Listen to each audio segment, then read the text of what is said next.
संभाजीराजे आणि येसूबाई यांना शृंगारपुरीत ठेवून राजा निघालं. संभाजीराजांच्या जवळ जशी राजांच्या विश्वासाची माणसं होती, तशीच त्यांच्या नकळत महाराजांच्या विश्वासाची माणसं पेरलेली होती. युवराजांच्या तैनातीत असलेल्या राजांचं काही नजरबाजही होते. राजा आपल्या फौजेसह आंबा घाटातून देशावर आलं. त्यांनी पन्हाळ्याला मुक्काम केला आणि पन्हाळ्याला राजांची आणखीन फौज वाट पाहत होती. त्या फौजीला सामील करून राजा पाडगावला गेलं ते त्यांनी सत्पुरुष मौनी बुवांचा आशीर्वाद घेतला. मौनी बुवांचा आशीर्वाद घेऊन आल्यानंतर राजांनी आपल्या सैन्याचे 2 भाग केले. एक फौज हंबीररावाच्या नेतृत्वाने विजापूर मुलखात पाठवली आणि हंबीररावाच्या बरोबर धनाजी जाधव, सर्जेराव जेद, नागोजी जेद हेही होतं. हंबीरराव फौजेसह विजापूर भागात घुसलं आणि राजा आपल्या फौजेनिशी साताऱ्याजवळील निमसोड मायनी गावावरून भागानगरकडे निघालं. आदिलशाही दरार उत्पन्न करीत लूट मिळवीत हंबीरराव जात होतं. त्यामुळे हंबीररावाच्या फौजेकडं आदिलशाहीचं लक्ष लागलं होतं. राजा निर्धास्तपणे आदिलशाही मुलखातून भागानगरची वाटचाल करीत होतं. विजापूर मुलखातच त्यांनी आपल्या स्वारीची नालबंदी साधून घेतली.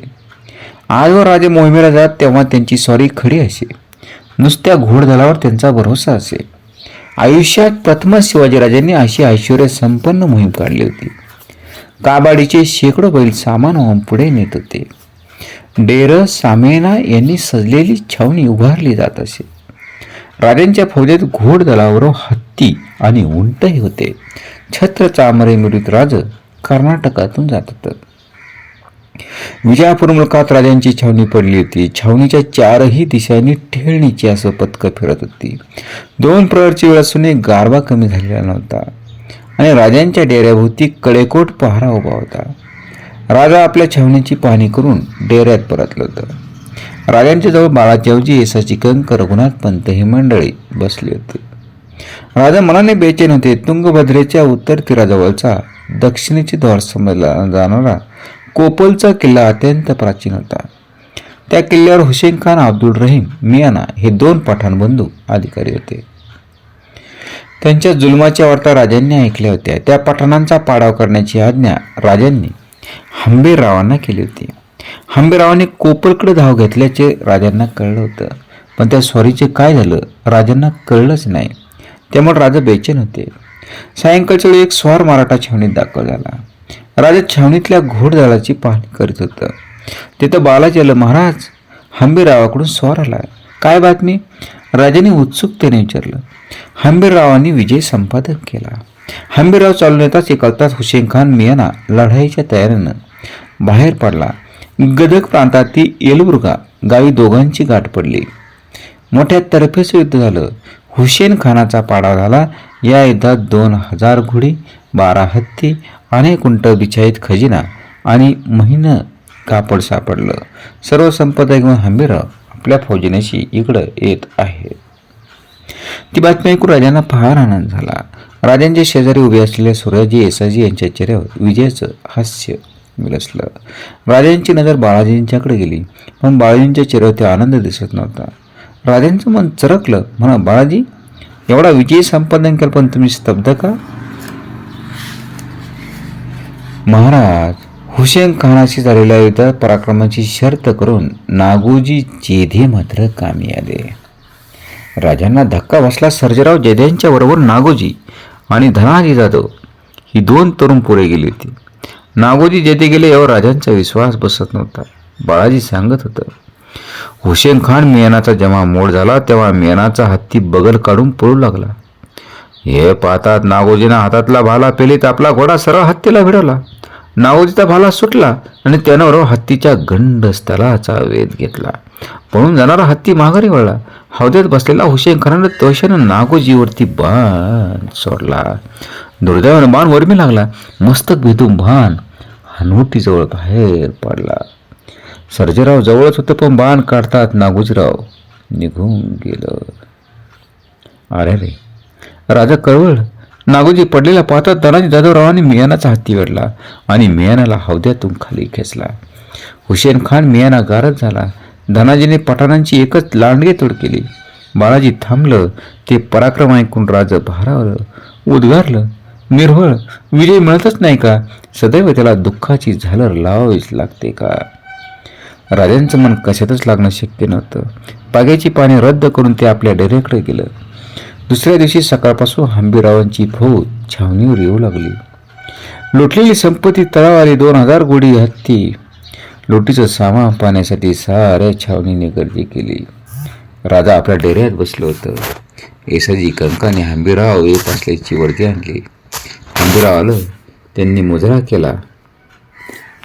हंबीरराव, आम्ही तुमचा पराक्रम ऐकला, समाधान वाटलं, पण नागोजीच्या बातमीनं आम्ही कष्टी झालो. हंबीरराव आजबीने म्हणाले, युद्ध तर्फेच झालं. नागोजींनी पराक्रम थोर केला. सर्जेराव आणि धनाजी आपल्या दर्शनासाठी आले. राजा दचकलं.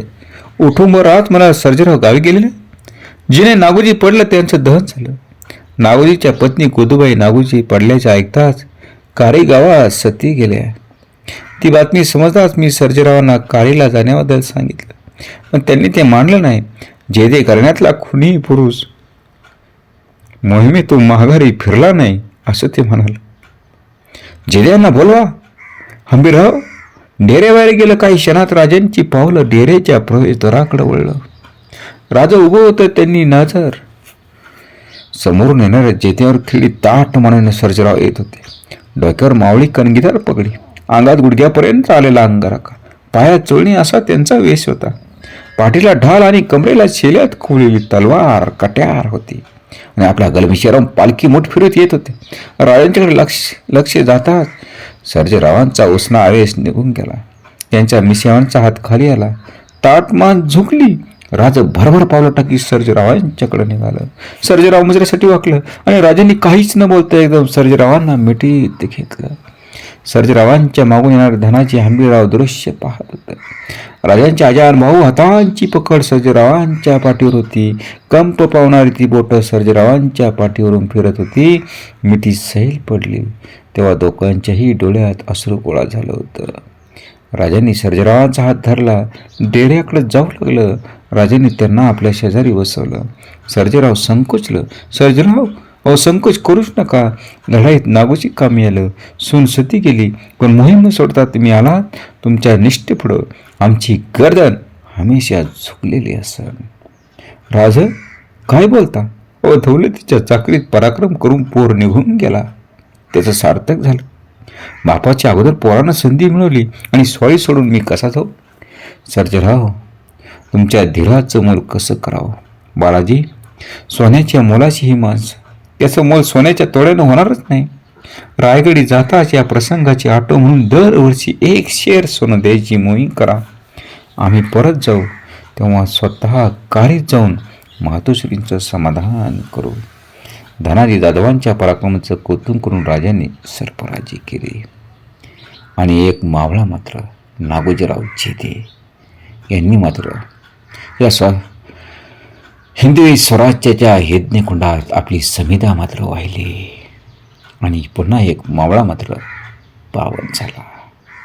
छत्रपती शिवरायांच्या हिंदवी स्वराज्य ते आरंभलं. त्या हिंदवी स्वराज्यासाठी आपला प्राण मात्र दिला. त्या नागोजी जेध्यांना मात्र मानाचा मुद्रा. जय भवानी, जय शिवराय. आपण ऐकतात शिवभारत.